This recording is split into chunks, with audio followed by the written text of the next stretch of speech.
अस्सलाम वालेकुम नाज़रीन, प्रोग्राम आहे मेहरान मेग ऐं मां आहियां अवांजो मेज़बान अल्ताफ़ सुमरो 99 चैनल तां। अॼु असां सिंध में आर्कियोलॉजी जे हवाले सां गुफ़्तगू कंदासीं। इन खां अॻु में बि असां कुझु प्रोग्राम कया आहिनि, पर अॼोको प्रोग्राम इन करे अहम आहे त अॼु असां अव्हांखे नेशनल म्यूज़ियम ऑफ पाकिस्तान जे बारे में ॿुधाईंदासीं। नेशनल म्यूज़ियम ऑफ पाकिस्तान में सॼे पाकिस्तान खां मुख़्तलिफ़ शयूं जेके आर्कियोलॉजी जे हवाले सां आहिनि रखियूं वयूं आहिनि, उन्हनि जी तारीख़ी अहमियत कहिड़ी आहे ऐं इन हवाले सां हिन वक़्त ताईं कहिड़ो कमु थियो आहे। मूंसां गॾु मशहूरु आर्कियोलॉजिस्ट जनाब हलीम शरर साहिबु मौजूदु आहे। उनखां असां इन बारे में सॼी तफ़सीलात मालूम कंदासीं।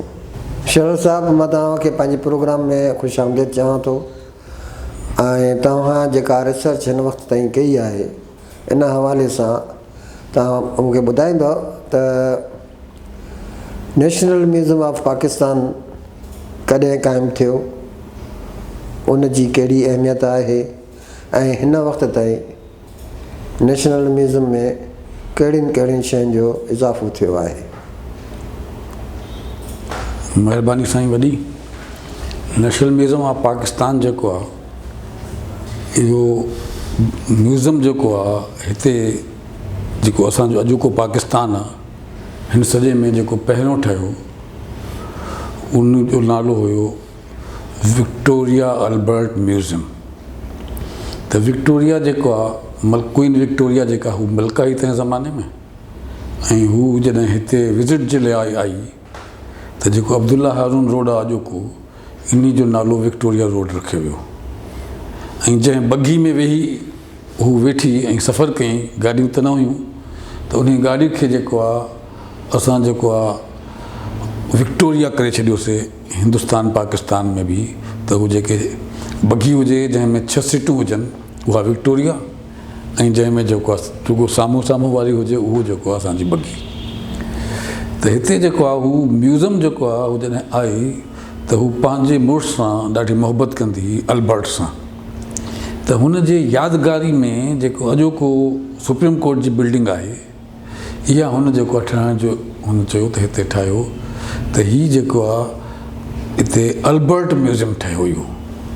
यानी मौजूदा सुप्रीम कोर्ट जेका कराची में बिल्डिंग आहे, कराची में जेका कराची जी बिल्डिंग आहे, इहा जेको आहे अल्बर्ट म्यूज़ियम ठहियो ऐं हीअ 19वीं सदी में ठहियो। 19वीं सदी में माना हाणे हुनखे 150 साल खां मथे थी हीअ जेको आहे। त हू हीअ अल्बर्ट म्यूज़ियम। त हाणे छा आहे त अल्बर्ट जेको चयो हुन सां इनकार कयो, चई न मां तोखे नालो तुंहिंजो बि गॾु हुअणु खपे। पोइ हुन जेको आहे हिन खे जो नालो गॾिजी जेको आहे हुननि चयो त हीअ विक्टोरिया अल्बर्ट म्यूज़ियम। त हीअ V&A, त हीअ सॼी दुनिया में सभिनी खां वधीक रिसर्च जो कमु जेको थिए थो जंहिं बि म्यूज़ियम में, हू जेके विक्टोरिया अल्बर्ट म्यूज़ियम वारा आहिनि उते जेको आहे हू रिसर्च जो कमु बि उते कराईंदा आहिनि। त हिते जेको असांजो कराची जो नेशनल म्यूज़ियम आहे, हिते बि जेको आहे न जीअं MSc आहे, MA आहे, थीसिस आहे, पोस्ट थीसिस आहे, PhD आहे, त उन जे लाइ MPhil आहे, या जेको आहे तव्हां PhD कई आहे हाणे वधीक रिसर्च करणु चाहियो था, त म्यूज़ियम जेके आहिनि उन जे लाइ माउनत कंदा आहिनि। म्यूज़ियम जा वरी ही असांजो ठहियो 19वीं सदी में ठहियो, ऐं जेको आहे 1820 खां पोइ ठहियो। अच्छा, तव्हां इहो जेको ॿुधायो त इहो त ठहियो पाकिस्तान ठहण खां अॻु में, पर नेशनल म्यूज़ियम कॾहिं खां क़ाइमु थियो? अच्छा, हीअ हाणे हिते जॾहिं पाकिस्तान ठही वियो त हिते जेको अचूं त असां पंहिंजो म्यूज़ियम ठाहियूं त नालो छा रखियूं, पाकिस्तान म्यूज़ियम रखूं। त हुननि चयो माण्हुनि जेका पाण में गॾिजी सलाह कई, ऐं जंहिंमें क़ाइदे आज़म पाण शामिलु हुयो, लियाकत अली ख़ान बि चई कि नालो जेको आहे नेशनल म्यूज़ियम करे छॾियऊं। त हिते पाकिस्तान जो जेको म्यूज़ियम हुयो उन जो नालो रखियऊं नेशनल म्यूज़ियम। त नेशनल म्यूज़ियम जी का पंहिंजी जाइ कोन हुई, त जेको फेयर हॉल आहे त इते जेको आहे नेशनल म्यूज़ियम जी इब्तिदा थी। अच्छा, पहिरियों हिते क़ाइमु थियो, हा पहिरियों हिते क़ाइमु पोइ हिनखे बाद में होॾे शिफ्ट थियो। हुन में जॾहिं पाकिस्तान सेक्रेटरीट ठहियो त हीअ बिल्डिंग जेका इहा त पोइ ठही तमामु, हीअ जेका हाणे बिल्डिंग आहे इहा 1968 में ठही। त पोइ वरी जेको आहे हुतां फ्रेज़ हाल खां जेको आहे हुननि चयो त हीअ महफ़ूज़ न आहे हिते शयूं, त हुते वरी पोइ पाकिस्तान सेक्रेटरीट जी जेका बिल्डिंग आहे हिते जेको आहे हू हिते आहियूं, ऐं हिते जेको आहे 4 ब्लॉक जेको आहे हू हिते रखूं। त 2 ब्लॉकनि में इहे शयूं हुयूं ऐं 2 ब्लॉकनि में माण्हू वेहंदा हुआ। डिस्प्ले में का बि शइ कोन हुई। पोइ उन डिस्प्ले जे लाइ जेको आहे चयूं त जेको आहे म्यूज़ियम जेको आहे मोहनजोदड़ो में आहे उहो बि डिस्प्ले में आहे, हड़प्पा में आहे उहो बि डिस्प्ले में आहे, ऐं ॿियनि हंधनि बि जिथे जिथे बि आहे सॼी दुनिया में उहो डिस्प्ले में आहे। उन खां बिना त हिते पाकिस्तान में जेको आहे उहो डिस्प्ले म्यूज़ियम ठाहिणु खपे, त उहो इस्लामाबाद में ठाहिजे या कराची में ठाहिजे। त हीउ फ़ैसिलो थियो त कराची में ठाहियूं। त हिननि खे ठाहिण जो फ़ैसिलो थियो अयूब ख़ान जे ज़माने में, ऐं हिन खे मुकमिल थी 1968 में इहा बिल्डिंग। ऐं इहा बिल्डिंग जेको आहे मुकमिल थियण खां पोइ हिन जो इफ़्तिताह करणो हुयो अयूब ख़ान खां, पर हू जेको आहे हुनजी हुकूमत हली वई त इफ़्तिताह हिन जी जेको आहे यहिया ख़ान कई, जनरल यहिया ख़ान जेको आहे हिन म्यूज़ियम जी इफ़्तिताह कई। त हीउ म्यूज़ियम जेको आहे हिन में छा आहे त ग्राउंड फ्लोर ते जेको आहे हू आर्काइव्स माना लिखणी, त जेको आहे इंसान जे हथ जी लिखियल या कुदरत जी का बि लिखियल का लीका शीका जेके बि आहिनि उहे सभई आर्काइव्स, ऐं जेको कुदरती या इंसान जे हथ ठहियल शयूं जीअं हीअ घर आहे, दर आहे, हीअ कैमरा, हीअ सभु आहे, त हीअ आर्कियोलॉजी। त आर्काइव्स जेको आहे लिखण खे 100 साल थी वई त हू आर्काइव्स थी वई, आर्कियोलॉजी खे 100 साल थी वई कंहिं शइ खे ठहे त हू जेको आर्कियोलॉजी थी वई। त हिते जेको आहे असां हिते खोटराई में 1921-22-23 खां शुरू कईसीं त असांखे मोहनजोदड़ो लभियो। मोहनजोदड़े खां अॻु में असां हड़प्पा में कईसीं त उते हड़प्पा लभियो। हुन खां हड़प्पा ऐं मोहनजोदड़े में हितां असां अॻिते वियासीं त असांखे जेको आहे दुनिया खां सभिनी खां वॾो ऐं जेको आहे कब्रिस्तान लभियो असांखे, जेको ठटे में आहे, जंहिंखे असां मकली कब्रिस्तान चयूं। त असां जेको आहे समुंड में असांजो रस्तो कहिड़ो हुयो, जेके पुराणा माण्हू हुआ त समुंड जे ज़रिए कीअं ईंदा हुआ, त जॾहिं उन जी ॻोल्हा कईसीं त असांखे बंभोड़ लभियो। त इहो बंभोड़ जेको आहे हीअ असांजो समुंडी रास्तो हुयो। ऐं 800 साल ताईं जेको आहे न हीअ जेके अरब या दुनिया जे कंहिं मुल्क जा ईंदा हुआ त इहो बंभोड़ जेको आहे असांजो बंदर हुयो, इहो पाणी जो बंदर हुयो बंभोड़। त हाणे हीअ आहे त असां छा आहे त म्यूज़ियम छा आहे त जिथे जिथे मां ॻाल्हियूं कयूं त फलाणी त उते कहिड़ी शयूं जेके लभियूं जाइ त उहा उतां हूंदी, मोहनजोदड़ो त मोहनजोदड़े में ई रहंदी, मेहरगढ़ त मेहरगढ़ में हूंदो, हड़प्पा त हड़प्पा में रहंदी, मकली में रहंदी, लाड़काणे में ई रहंदो। पर उतां जेका शइ असांखे लभी उहा जेको आहे असांखे जेको आहे दुनिया खे ख़बर पए त इहा कॾहिं आहे, कीअं ठहियो, कहिड़ी सुहिणी आहे, कहिड़ी ख़राबु आहे, तंहिं ज़माने जा माण्हू जेको आहे जेके शयूं ठाहींदा त कीअं ठाहींदा, त हू जेको आहे उहा जेको आहे असांजी आर्कियोलॉजी ठही। त हू हिते असां उहो शयूं असां पोइ म्यूज़ियम में रखियूं। म्यूज़ियम में वरी उनजा 2 भाङा थींदा आहिनि, हिकिड़ो भाङो जेको आहे हू लिखणी जो ऐं ॿियो भाङो जेको आहे इंसान जो ठहियलु। वरी इंसान जे ठहियल में वरी 3 भाङो कयूं त हिकिड़ो कुदरती शयूं ठहियलु, त म्यूज़ियम में जेको आहे कुदरती ठहियल जेके शयूं उहे म्यूज़ियम में था रखूं, ऐं ॿियो जेको आहे इंसान जो ठहियलु असां जेको आहे रखूं था, ऐं 3 जेको आहे उते असां लिखियलु, त लिखियल खे चऊं त आर्काइव्स, ऐं जेको आहे असां हुनखे चऊं असां आर्कियोलॉजी। ऐं जॾहिं असां इन ॿिन्ही खे गॾाए असां पढ़णु चाहियूं इवोल्यूशन ऑफ मैन, मतिलबु इंसान जेको आहे मतिलबु शींहुं पैदा थियो पर शींहुं का शइ न ठाही, गिदड़ पैदा थियो, गिदड़ का शइ न ठाही, बकरी रही, जेका मेंह रही। इंसान जेको आहे इंसान ई रहियो, पर हू जेको आहे हुन में जेको आहे ख़ुदा ताला को अहिड़ी शइ विधी त हुन में जेको आहे ॻोल्हा त जेको तख़लीक़कार, त हू ॻोल्हण में तख़लीक़ नई शइ, त हू जेका बि नई शइ जेका हू ठाहे उन खे 100 साल थी वई त हू आर्कियोलॉजी थी वई। त वरी उहो लिखिबो आहे त हीउ फलाणे दौर जो आहे, फलाणे दौर जो आहे। त हाणे मोहनजोदड़ो आहे त हीउ मोहनजोदड़ो जेको आहे 3500 खां 5000 साल ताईं पुराणो आहे जेको मोहनजोदड़ो। हड़प्पा बि त साॻे जीअं हड़प्पा आहे त हड़प्पा बि जेको आहे इन ते ईअं जेको असां मेहरगढ़ आहे त मेहरगढ़ मोहनजोदड़े खां ई पुराणो आहे। अच्छा। ऐं मेहरगढ़ जेको आहे बलोचिस्तान में आहे ऐं जैकबाद खां कोयटा वञूं त उन जे विच में रस्ते में आहे ऐं हू स्टेशन मतिलबु रेलवे लाइन बि जेका वेझो गुज़रे थी उतां।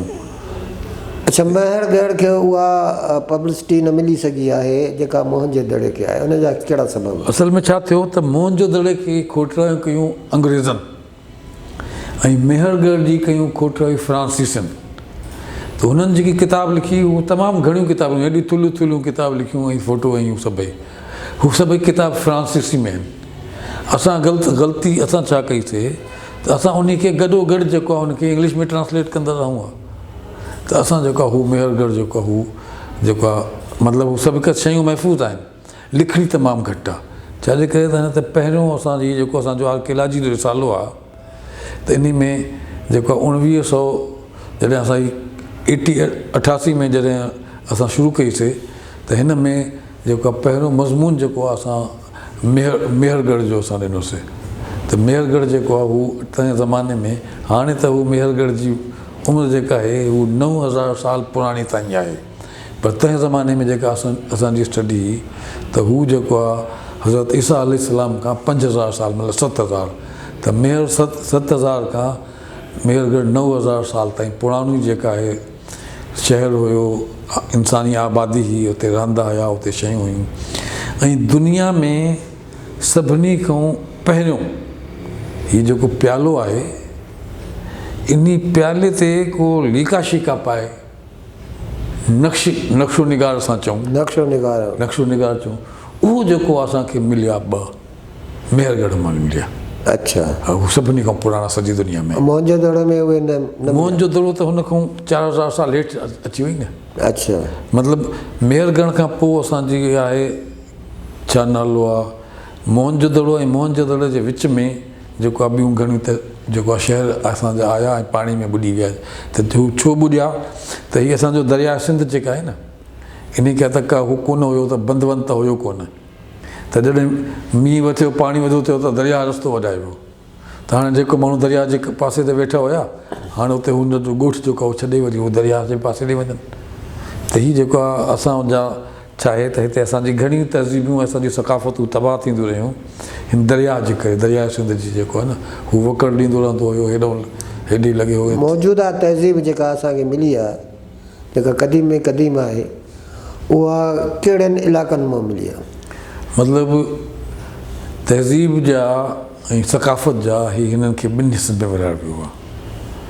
त हिकिड़ो दौरु जेको लिखणी खां अॻु जो दौरु आहे असां उन खे चऊं त उहो सकाफ़ती दौरु आहे, cultural period, evolution of a human being period, इंसान जी इर्तिक़ा जो पीरियड।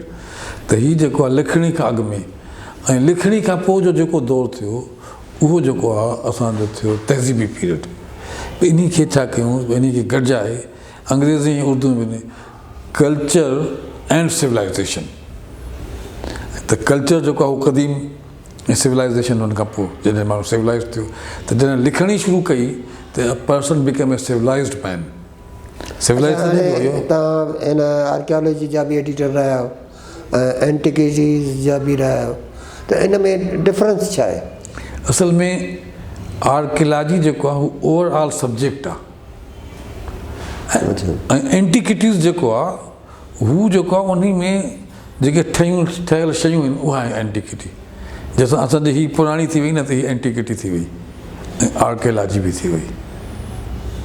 त हाणे छा आहे त आर्कियोलॉजी जेको आहे हू सिविलाइज़ेशन जी बि स्टडी कंदी, तारीख़ जी बि स्टडी कंदी, ऐं जेको आहे इंसानु जेको आहे हू पंधु आयो हलंदो हुयो तंहिं ज़माने में उहा बि स्टडी कंदी। हू घोड़नि ते हलंदो हुयो, ऊठनि ते हलंदो हुयो, उते बकरियुनि जो ज़मानो हो, कहिड़ो ज़मानो हुयो, त उहा बि उहा स्टडी कंदी।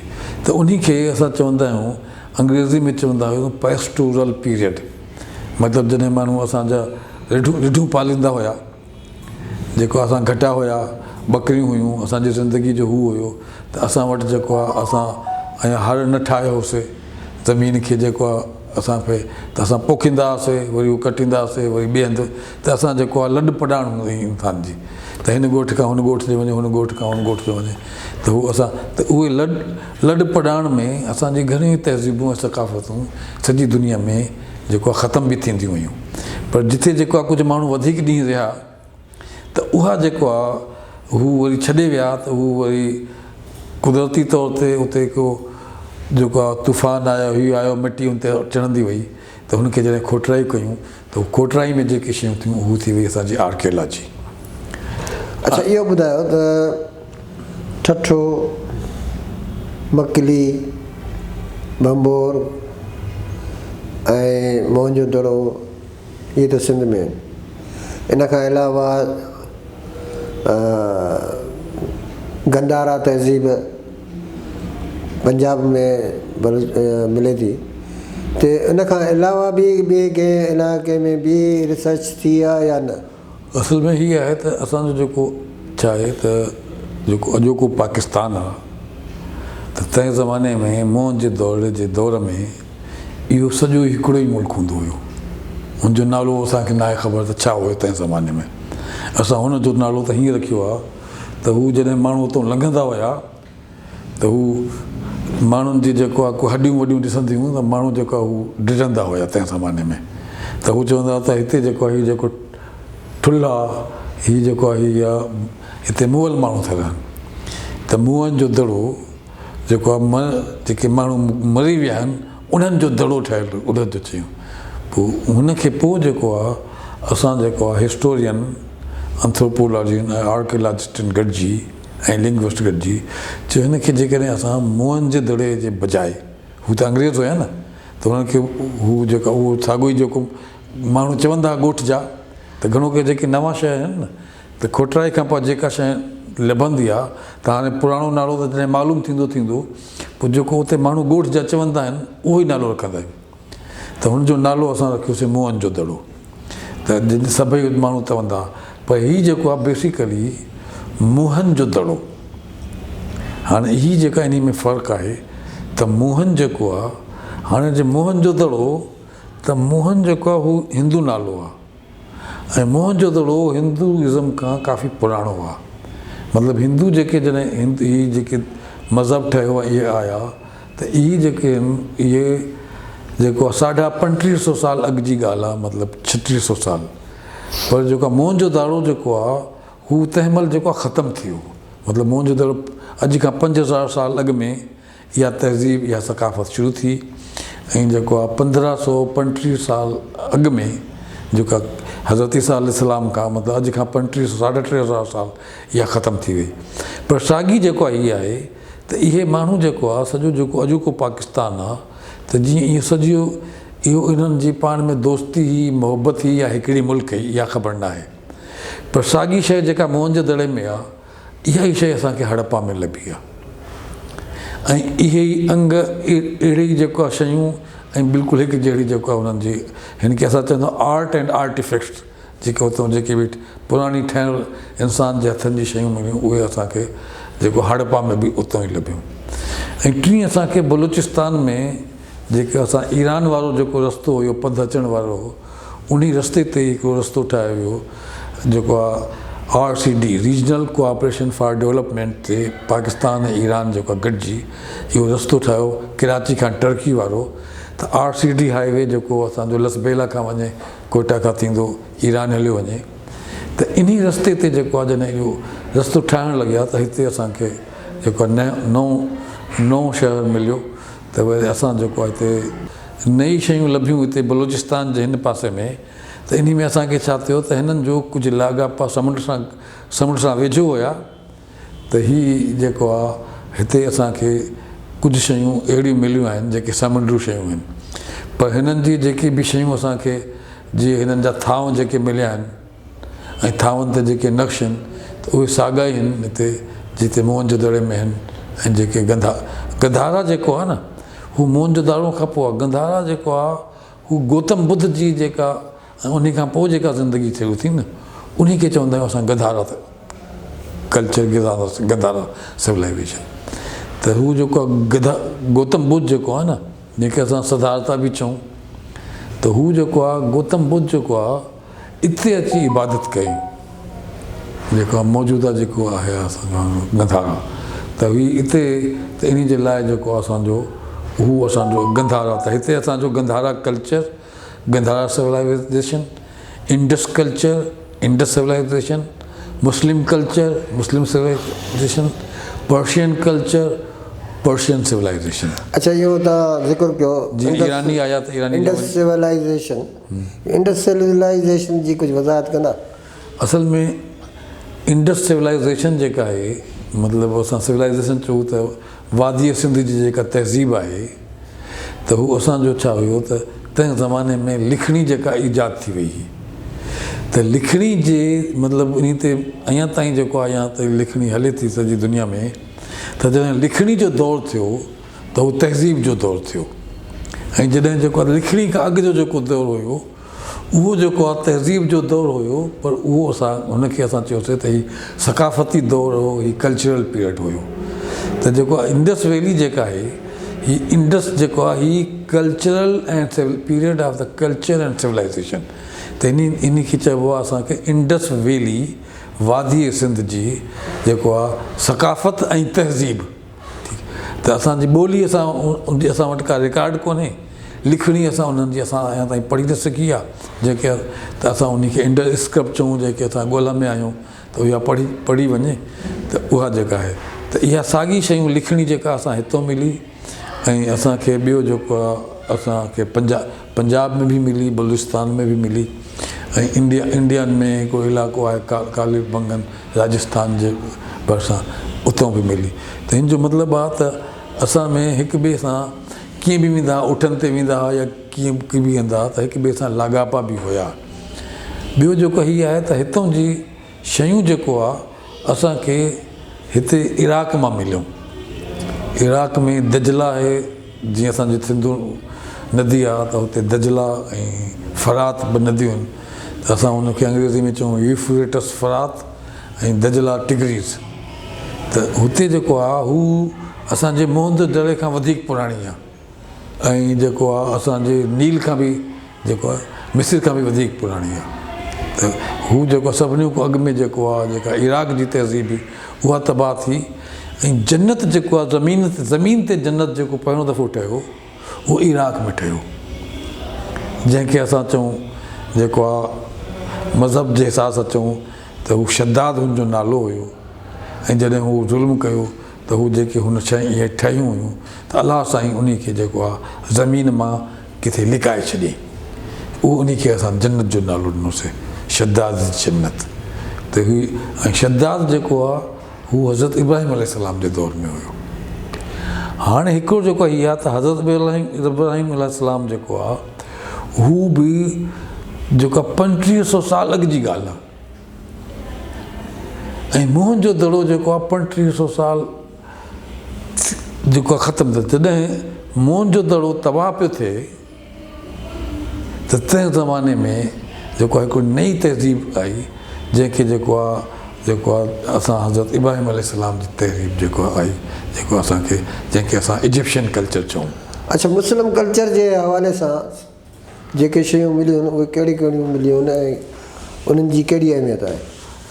जेका अहमियत त हीअ आहे त मुस्लिम कल्चर जेको छा आहे, हिते हिकु त इबादत गाह जेके आहिनि हर कल्चर में आहे, जीअं हिंदू आहिनि त उन्हनि जे मंदर आहिनि, मुस्लमाननि जी मस्जिद, ऐं जेके असांजा बुद्ध आहिनि हू पगोड़ा आहिनि, उनखे हू तंहिं ज़माने में असां उर्दू स्पेलिंग में चऊं पगोड़ा। त हीअ जेको आहे असां इंसान जी माज़ी जो मुतालियो, उहा आर्कियोलॉजी आहे, उहा कल्चर आहे, उहा तहज़ीब आहे, उहा तमदन आहे। शेर साहब तमामु घणी महिरबानी, गुंजाइश त तमामु घणी आहे, अञा वरी कंहिं ॿिए प्रोग्राम में हिन ते वधीक डिस्कस कंदासीं। नाज़रीन, अॼोको प्रोग्राम असां हिन मालूमात ते ख़तमु था कयूं। नेशनल म्यूज़ियम जे हवाले सां अॼु असां गुफ़्तगू कई। असांजो मशहूरु आर्कियोलॉजिस्ट शरर साहब असां सां गॾु मौजूदु हो। अॻिते बि प्रोग्राम कबो इंशा ताला, हुन में असां वधीक इस्लामी तमदन जे हवाले सां गुफ़्तगू कंदासीं। हिन सां गॾु मूंखे इजाज़त ॾींदा। अल्लाह हाफ़िज़।